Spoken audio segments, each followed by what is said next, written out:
guys, what's up? It's Eli Knight with Knight Jiu-Jitsu, and of course with Budo Brothers. We're doing this in conjunction with the Budo Brothers, so check them out at budobrothers.com. And today I'm going to show some common situations from a headlock with different posture, different energy that he can give you, and how to get out of different scenarios. So if Dustin catches me in a headlock on the ground, of course, standard disclaimer, you shouldn't have gotten this far. He's done something right, I've done something wrong. We shouldn't have wound up in this position, but this is one of the most common grappling moves that happen in an actual fight, because it's kind of factory installed. It's kind of instinctive for the bad guy to grab you by the head and try to squeeze it off and throw you to the ground, maybe pummel you. So if you find yourself in this situation, there's some things, the big things to consider first of all is don't be flat. Don't let him get you flat on the ground and smash you. So I'm going to try to get on my side as much as possible. I'm going to put this leg for a kickstand, turn my shoulder into him, and try to stay on my side. So in this situation here, he's got a wide base and he's connecting his arms to try to hold and to squeeze. So he's not punching yet. We'll deal with that one in a second. But as long as he's here and he's got this wide base like this, I'm going to reach this one as far around as I can. If I can reach around his arm, that's great. If I can reach around his lat, that's fine too. If I can grab material, that's also good.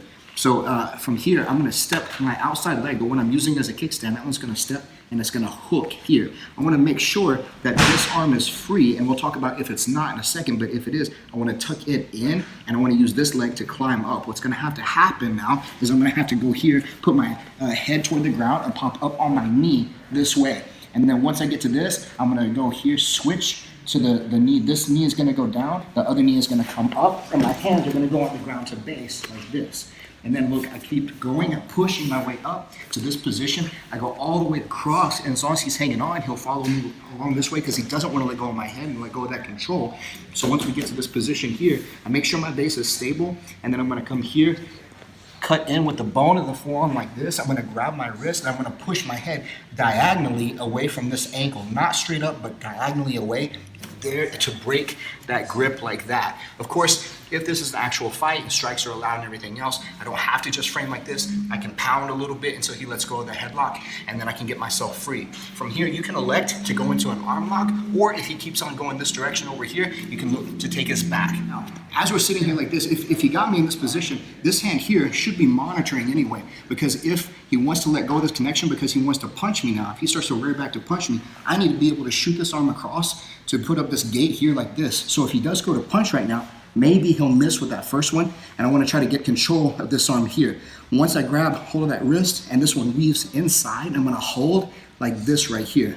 So now that I have this connection, I want to make sure I can stabilize it with this one hand so that then I can let go, tuck the elbow again like I mentioned before, start the climb one more time here like this, and now once we go here this way, because of the position that we wound up in like this, look, when I get to this position, I'm going to put my head on the ground like this. I'm going to hold his arm here for the option of this Kimura type arm lock, or just take this off of my head, put it behind his back, and look for the control out of this position.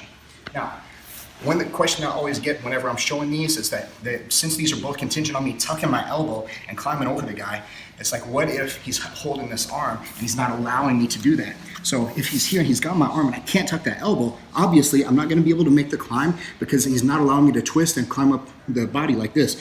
So what I want to look to do here now is I'm going to connect my two hands like this, gable grip, behind his shoulder, and I'm going to actually try to scoot away from him. As I go to scoot away here, what he wants to do, unless he wants to follow, and unless he doesn't want me to get up to my knees, he has to follow me by scooting his hips toward me like that. So I set that precedent. So then here I go again. He follows again. And then once I see that established, that behavior like that, this time whenever I go to scoot away, as he goes to follow me, I'm going to plant both feet and bridge up and over across my body here like this. Here.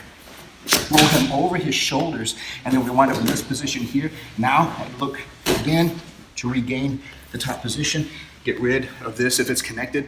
If not, I just go straight to the back or go into the arm lock. The option's yours. Those are three different variations, three different energies you might see whenever you find yourself in a headlock position like that, and ways to get out of them. So again, check out budobrothers.com. A lot of good stuff those guys are doing over there, and keep watching the Knight Jiu-Jitsu channel, guys. Thanks a lot.